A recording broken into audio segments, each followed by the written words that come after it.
所以今日如果要講起新年代同孩子最難最大嘅功課，一定係幸福孩子症。乜嘢係幸福兒童症呢？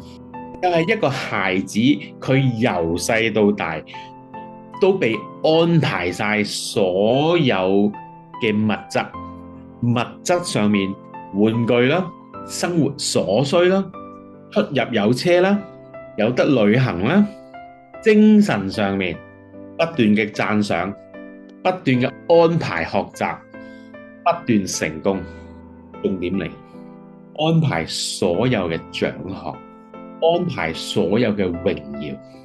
在場有冇家長為自己孩子安排獎狀㗎？個結果會係乜嘢？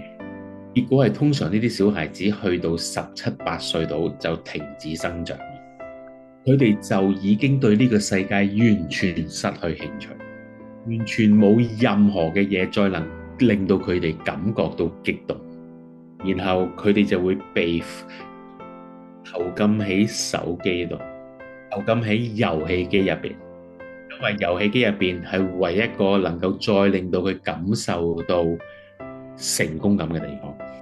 幸福兒童症就係一個孩子得到太多精神同埋物質，基本上呢個孩子已經享盡咗其他老人家一世嘅福噶啦，然後佢就冇任何嘅要求，亦都冇任何嘢再能敲響佢嘅心。你身邊喺你工作單位梗有幾個嘅，你炒我啊，我冇問題啊，我自己都唔想做。